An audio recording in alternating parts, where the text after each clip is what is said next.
수능 당일날 심리에 있어서 내가 어떻게 될지는 몰라요. 국어 시험을 치고 완전 이제 멘붕이 와가지고 수학도 막 이렇게 치다 보면 영어까지 망치는 경우도 있거든요. 그래서 그 자기 페이스대로 치는 게 가장 좋죠, 그죠?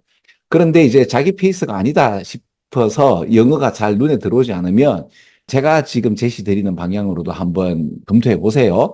자, 빈칸은 보통 보면 옛날 같은 경우는 제일 위에 문장이 굉장히 어려웠는데 지금은 그렇지는 않습니다. 자, 보시면 It's hardly surprising that에서 다음 같은 것이 놀랍지 않다라고 하고 우리는 얼마나 여기에서 있을 것인지에 대한 노션, 개념에 대해서 참 어려워한다라는 이런 좀 뚱딴지 같은 이야기가 나오는데 이거 수능에서 이제 이 정도는 글쎄요, 고3들이면 수능을 만드시는 분들의 어떤 정신세계가 우리하고는 좀 다른 특이한 경지에 오르신 분들이죠. 그런 걸 인정하고 보면, 그래, 좀 재밌네.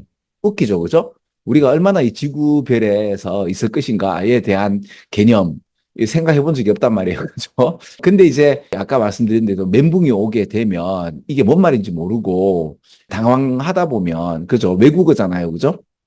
국어 수학을 망친 상태에서 보면 안 보인단 말입니다. 그런데 이제 첫 번째 인생이라는 것이 이제 끊임없이 지속하고 영원할 것 같은 그 어린 시절, 7살 때, 그죠? 뭐 11살 때, 그 다음에 22살 때, 이런 식으로 이야기가 나오는 거기 때문에 그렇게 어렵지는 않습니다. 뭐, 그럼에도 제일 위에 거는 이제 어떤 내용인지는 아시겠죠, 그죠? 근데 빈칸에 나오는 요 얘기는 결국에는 어디서 얻어요? 바로 제일 마지막에 있는 여기서 얻는다고 저는 좀 주장하는 편이에요. 그래서 지금 여기 보시면은 제일 마지막을 읽어봤을 때 우리의 이제 중년의 위기라는 것이 진정한 어떤 각성, 합당한 각성 이런 것이 아니고 중년의 위기라는 것은 참 부끄럽게도 준비가 덜 된 것이다 라는 이야기가 나오는 거예요. 그죠? 그럼 제가 여러분들 이게 준비가 덜 된 것이다라는 이런 이야기들 자체가 어렵잖아요. 그러니까 내가 지금 실제로 고3들 문제 같은 경우는 제가 웬만하면 이렇게 현장감을 여러분들한테 좀 드리는 거죠. 그러면 여러분들은 10대 이제 후반이고 20대 초반 정도 됐을 텐데 중년의 위기 개사건 그렇죠. 내가 여기서 얼마나 오랫동안 있을 것인지에 대한 노션, 어떤 개념들, 이렇게 이야기가 되면 내한테 이제 안 와닿기 때문에 생뚱맞기 때문에 이게 잘 안 잡힌단 말입니다. 자, 이해 가시죠? 그죠? 그리고 이제 이 빈칸에 대한 특히 이제 이 빈칸이 하나의 단어를 가지고 전체적인 내용의 요약이기 때문에 이렇게 중년의 위기 나오고 이러면 이게 생각보다 좀 어렵습니다. 자, 그래서 제가 이제 그 현장감에 자초지종을 잘 모르겠고 긴장한 가운데 나의 실력이 잘 나오지 않을 때는 어떻게 하느냐? 제일 마지막에 나오는 요 얘기하고 빈칸에 나오는 What this really indicates에서 이것이 정말 이제 지적하는 것, 보여주는 것은 dramatic failure of something이니까 엄청난 뭐뭐에 대한 실패다.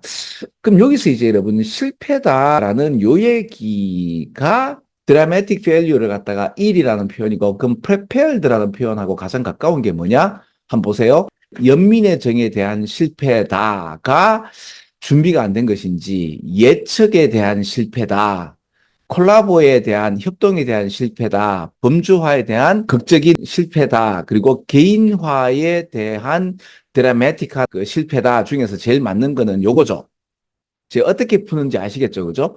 그 현장감에 있어서 전체 문장을 영차영차해서 다 읽을 수도 있습니다. 왜 그런가 하면 여러분들이 넘사벽 실력이 되고 외국의 경험이 있고 그러면 이게 읽을 수 있는데 20년 동안 준비했던 걸 갖다가 하루 만에 이렇게 표현하는 데 있어서 멘붕이 와버리면 자기 실력이 제대로 오지 않게 되죠, 그죠? 이럴 때 그 제가 이렇게 제시드리는 이런 방향성이 상당히 도움이 되리라고 생각합니다. 넘사벽 문제에 대해서 인문학적인 개념 같은 경우도 한국말 해설 갖다가 그냥 이렇게 읽는 게 아니라 제대로 설명드리는 데 비해서 문제를 푸는 요령의 키포인트는 어디에 있다? 제일 마지막에 있다. 이렇게 한번 검증해 보시고 만약 없으면 위로 한 칸씩 올라가시는 걸 권장드려요.